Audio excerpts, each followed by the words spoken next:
Lasagne au cheval, faux bio, cholestérol, OGM, huile de palme, poissons contaminés. Si nos angoisses alimentaires disparaissaient pour faire place au simple plaisir de manger, eh bien c'est le thème du livre de notre invité Pierre Veil. Bonjour. Bonjour. Vous êtes ingénieur agronome, travaillez dans le monde de l'élevage depuis 40 ans et vous publiez aujourd'hui Manger, on s'occupe du reste pour en finir avec les scandales alimentaires. Ça sort chez Plomb. Alors ce qui a déclenché l'écriture de ce livre, après une série d'autres, parce que vous avez écrit déjà de nombreux livres sur le sujet, c'est l'affaire des lasagnes de cheval l'an dernier, c'est ça qui a déclenché? C'est ça, mais j'avais pas envie de faire une enquête journalistique parce que c'est pas mon métier pour raconter comment c'était arrivé, mais plutôt de partir du pourquoi. Pourquoi on arrivait à mettre du cheval à la place du bœuf? C'est pour gagner 0,5% du prix des lasagnes. Oui, c'est ça qui est effarant, c'est qu'on se dit qu'ils ont pu économiser 10, 20, 30%. 0,5%, ils prennent des risques insensés pour 0,5%. Parce que c'est comme ça, hein. Si on demande à la... Moi je viens de l'autre côté de la chaîne alimentaire. Si on demande aux paysans et aux industriels de l'agroalimentaire de faire toujours moins cher, ça finira comme ça un jour ou l'autre. Le budget des Français, il est passé de 40% à 13% des budgets familiaux en l'espace d'un demi-siècle. Le budget quoi, de l'alimentation? Le budget de l'alimentation, oui.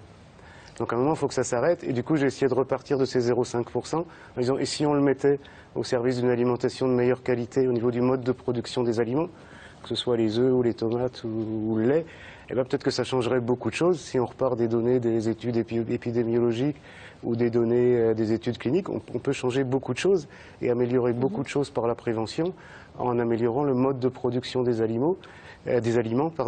Et ça, pour répondre à la question pourquoi j'ai écrit ce bouquin-là, pour démontrer que c'est possible.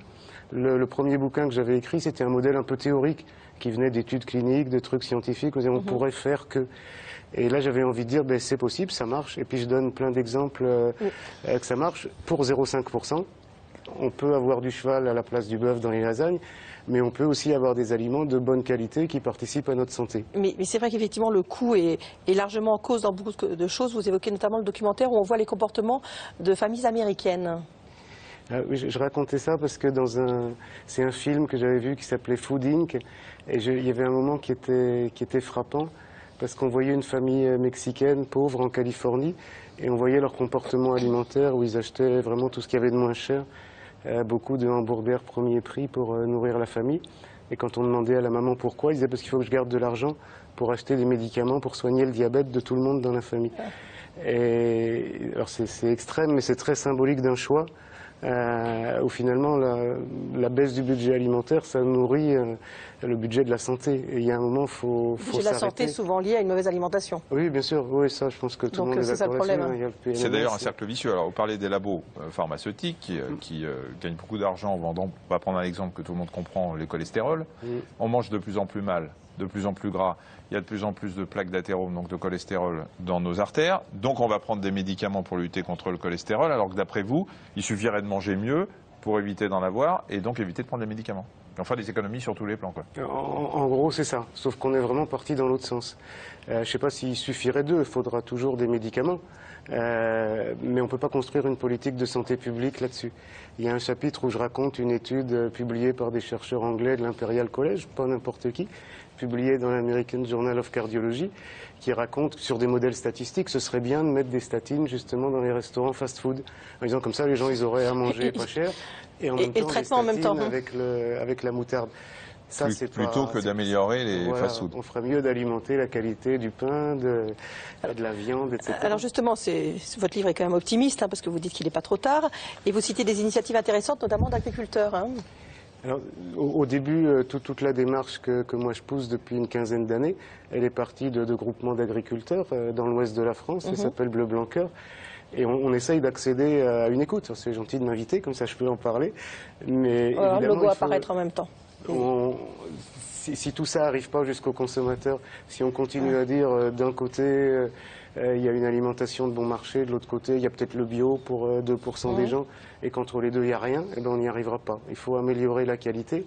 Alors j'essaye de donner je voudrais en donner un, si vous m'autorisez, qui est dans le cadre du magazine de la santé. C'est une clinique de Toulouse qui s'appelle la clinique Pasteur. C'est les gens que j'avais rencontrés après mon premier bouquin, donc il y a 6 ou 7 ans. Une diabétologue avait lu mon bouquin, sa fille faisait des études d'agro, le contact s'était fait comme ça. Il m'avait invité, j'ai fait une conférence aux médecins à Toulouse, et j'y étais il y a 3 semaines. Je veux raconter ça parce que c'est un truc plein d'espoir. Ils servent 3 millions de repas par an, et il y a 1500 salariés, et la cantine qui nourrit à la fois les salariés et les malades fournit des repas bleu blanc cœur pour tous ces patients, pour 3 millions de repas par an. Alors bien sûr, ça coûte un peu plus cher. Mais est-ce que ça participe? Si on était dans un hôpital et qu'on a vu les repas arriver sous plastique, là, je pense que si on mettait 50 centimes de plus par repas, évidemment c'est énorme. J'en ai 3 millions de repas par an, tu multiplies ça par 50 centimes ou 1 euro de coût unitaire. Mais est-ce que ça participe pas à la bonne santé des gens, à l'hôpital et avant et après? Et à long terme, ça sera bien remboursé, ça, c'est 50 centimes, il n'y a pas de souci. Je pense. Alors le discours est bien sûr sur le plan médical, scientifique, sanitaire, tout à fait crédible, mais on rétorque à ce genre de discours à chaque fois, oui mais ça coûte un peu plus cher, vous l'avez dit vous-même, oui mais ça demande du temps, parce que quand on fait des courses et qu'il faut aller chercher les bleus blancs cœur ou d'autres, regarder un peu les étiquettes pour voir s'il y a moins d'huile de palme, etc., ça prend du temps aussi. Or les gens ont de moins en moins d'argent et ont de moins en moins de temps. Alors comment faire comprendre aux Français qu'il faut aller dans votre sens? Et moi, ce que je défends, ça c'est encore un modèle théorique, hein, mais je pense que je vivrai assez vieux, ou peut-être pas, mais c'est aussi des démarches de très long terme. Je pense que moi j'écris des bouquins parce que des fois, sans argent, avec une feuille de papier, un stylo, on espère faire changer les choses. Je pense que les choses changeront s'il y a une prise de conscience. Je ne demande pas aux gens d'aller choisir dans les magasins tel ou tel truc. Par contre, il y a ce qu'on appelle la responsabilité sociétale des entreprises, il y a des responsables développement durable. L'industrie agroalimentaire est souvent accusée de participer à la malbouffe. Elle détient une grosse partie de la responsabilité, mais elle détient 100% de la solution. Si ces gens-là écoutent une prise de conscience, s'ils disent « faut peut-être qu'on serve autre chose », les gens de la distribution aussi ont une responsabilité. Et il y en a qui commencent à changer, il y en a qui commencent à prendre ça en compte, mais il ne faut pas que les gens aillent faire leurs courses en allant choisir. Il faut que les gens qui mettent à disposition du consommateur prennent en compte cette demande. On voit bien le niveau de l'industrie agroalimentaire, mais tout part quand même au départ au niveau des agriculteurs. Est-ce qu'on a les moyens de faire ces modifications ? Est-ce que ça coûte plus cher de faire pousser de l'herbe, de tout ça, d'utiliser les graines de lin, de tout ça? Est-ce que c'est cher? Alors c'est vraiment des démarches de long terme. Si on raisonne dans le court terme sur la durée de vie d'une poule ou sur une année de blé, ça coûte moins cher de faire de façon industrielle avec beaucoup d'intrants, d'engrais, de pesticides, etc. et très peu de culture dans les champs. Si on raisonne comme je l'apprenais, c'est le privilège de l'âge là quand j'étais dans les écoles d'agriculture, si on commence à parler de rotation, du nombre de cultures, d'assolement, etc., peut-être que l'année où je fais du lin, je ferai peut-être que 20 quintaux à l'hectare, alors qu'avec un blé, je peux faire quasiment 100 quintaux. Par contre, l'année d'après, je vais faire plus de rendement sur mon blé.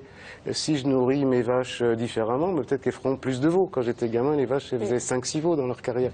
Maintenant, ils en font plus que 2. Donc il faut quand même les aider aussi, quoi. Ouais, il faut les aider. Il faut que la volonté de ces gens-là en amont, des agriculteurs, rencontre une demande, une prise de conscience du consommateur. Et une aide gouvernementale, certainement. Ouais. Merci beaucoup. Pour savoir plus, en tout cas, bleu-blanc-cœur.com et donc votre livre « Manger, on s'occupe du reste », c'est paru chez Plomb.